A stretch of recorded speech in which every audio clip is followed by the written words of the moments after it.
He's as precious as apple pie, my mother-in-law Nancy exclaimed the first time she laid eyes on my newborn son. She lavished him with so much affection that it was obvious how deeply she loved him. She even eagerly looked after him when I was at work. At the time, I hadn't fully grasped the extent of her adoration. My name is Emily, and I'm 28 years old, working full-time. I married my husband Liam a year ago, and shortly after, we moved in with his parents. Before moving in, I had some reservations, but my relationship with my mother-in-law seemed generally positive. She even helped us with household chores, which was appreciated since my husband and I were both juggling busy work schedules. However, there was one aspect that troubled me: her constant inquiries about our plans to have children. It's been a year since you got married. Aren't you planning on starting a family soon? You're not getting any younger, you know. These daily remarks were beginning to weigh heavily on me. Though I wanted children eventually, we had financial considerations to address first. From my perspective, a year of marriage was still just the beginning, and I wanted to ensure we were financially stable before starting a family. It was clear my mother-in-law was eager for grandchildren, but her persistence was adding unnecessary pressure. One evening, after Nancy had gone to bed, I decided to broach the topic with Liam. She keeps bringing up the topic of kids. How do you feel about it? Her daily remarks are putting a lot of stress on me, I confided. Liam seemed taken aback, apologizing for not realizing how persistent his mother had been. He assured me he would talk to her about it. Then he proposed something. Not because Mom is pushing us, but should we start thinking about having a child? My upcoming promotion might lead to a salary increase, which could give us more financial flexibility. Plus, it might be wise to try for a baby while you're still young, Emily, he suggested. Liam wasn't pressuring me, but he wanted us to consider the idea more seriously. If your salary is going to increase, that might be a good idea. I'll think about it, but for now, please speak to Nancy about giving us some space. I agreed, requesting time to consider our options. A few days later, Liam spoke to his mother, and thankfully, her constant prodding eased. The topic of having children stopped being a direct conversation, and my stress levels gradually decreased. Once things calmed down, I found myself more open to the possibility of starting a family. A few months later, Liam and I agreed to wait for his promotion to be confirmed before trying for a baby. Half a year later, everything fell into place, and I found out I was pregnant. We were overjoyed, but no one was more thrilled than Nancy, who had been eagerly waiting for the moment she could become a grandmother. Every day, she was restless with excitement, constantly checking in on me, which was endearing. Although I hadn't appreciated her earlier impatience, I understood her eagerness to welcome a grandchild. Gradually, I found myself growing more at ease in my interactions with her. A few months later, the day of my delivery arrived. With the support of my husband and Nancy, I gave birth to a healthy baby boy, despite my initial fears and worries. We named him Jackson. Holding our little son brought me an indescribable sense of joy. After the delivery, I took parental leave to focus on caring for our newborn. As a first-time mother, I was learning the ropes of child rearing, which proved more challenging than I had anticipated. Nonetheless, the joy of having Jackson far outweighed the difficulties, and I treasured every moment with him. Time seemed to fly by, and before I knew it, Jackson was nearly a year old, and my parental leave was coming to an end. I planned to return to work, but we encountered an unexpected hurdle. We couldn't find a child care center. We knew there was a shortage, but the difficulty of securing a spot caught us off guard. Liam and I were left unsure of what to do next. I ultimately chose to extend my parental leave. During that time, Jackson continued to grow, and by the time he was nearly 2, I was ready to return to work. We still hadn't found a child care center, but Nancy offered to take care of Jackson. Emily, you don't want to quit your job, do you? I'm always home, so please don't hesitate to leave him with me, she said. I'd be lonely without him. Her offer was a blessing. With our son nearing 2, Liam and I planned to enroll him in preschool when he turned 3. There appeared to be enough availability at nearby kindergartens, and we thought we could manage for another year. For the past 2 years, we'd shared childcare responsibilities with my mother-in-law, whom we trusted completely with our son's care. Thanks to her, I successfully returned to work, and everything was going smoothly. Our life was harmonious and free of complaints. A year after adopting this routine, as our son was nearing his 3rd birthday, I noticed something unusual about him. He used to greet me excitedly when I returned home. but now he seemed distant. He was constantly by my mother-in-law's side, hesitant to engage with me. I thought perhaps he had grown too attached to Nancy since she was his primary caretaker. Still, I made every effort to connect with him and wondered what might be causing the shift. Then, a more troubling issue arose. Jackson had suddenly stopped speaking almost entirely. As he had grown older, he had become a chatty child, sometimes even to the point of excess. Now, it was as if he were a completely different person, silent and withdrawn. I wondered whether my absence was causing him to feel lonely or if there was something else going on. My husband also noticed something was amiss, so we decided to take him to the hospital for an evaluation. However, my mother-in-law strongly opposed the idea. A hospital? Jackson's fine. He's a good boy, she insisted. I'm the one taking care of him, so trust me.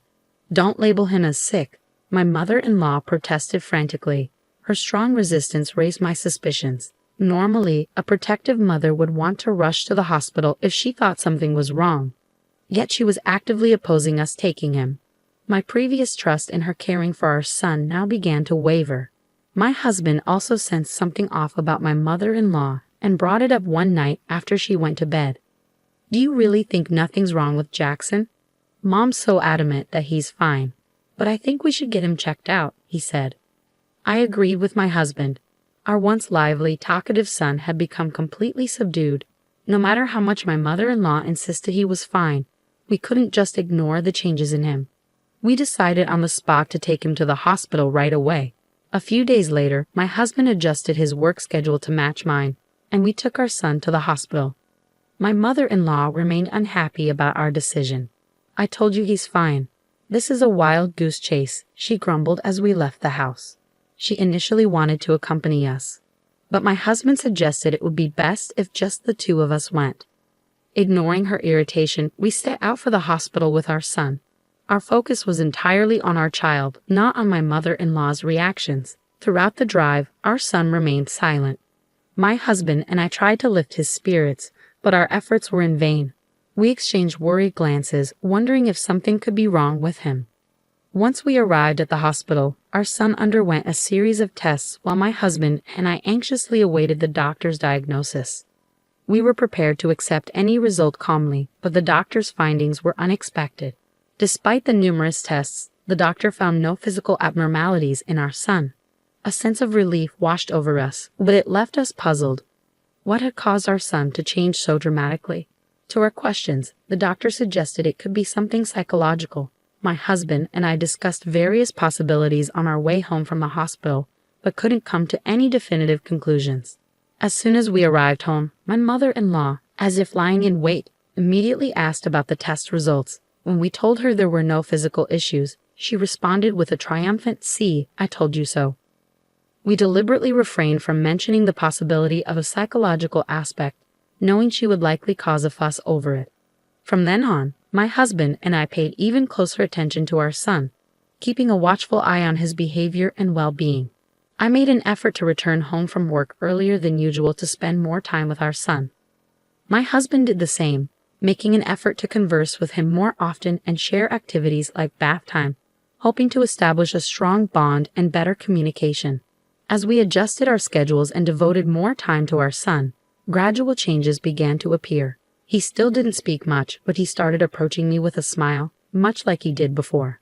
My husband and I reflected on our actions, realizing we may have inadvertently made him feel lonely. I even considered the possibility of quitting my job.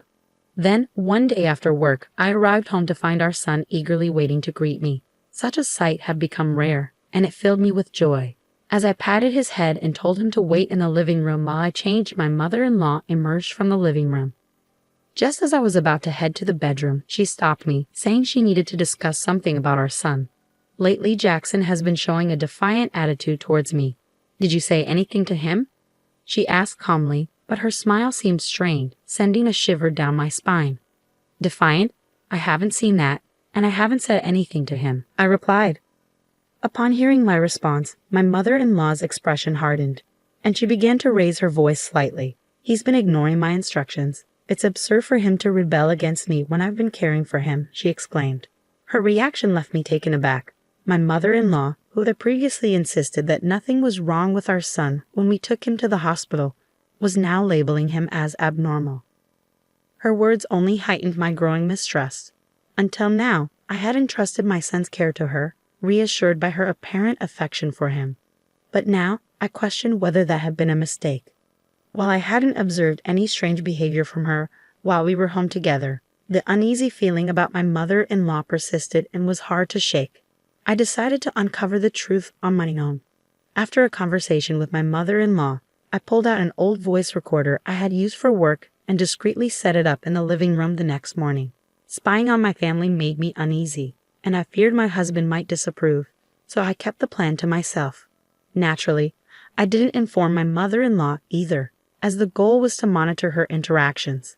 The following day, after returning from work, I retrieved the recorder from the living room and played back the recording in the privacy of our bedroom.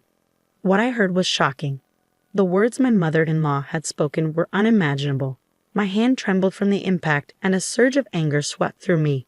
I was furious with my mother-in-law and with myself for not noticing her behavior sooner. After composing myself, I contacted my husband and asked him to come home as soon as possible. I was considering leaving the house with our son.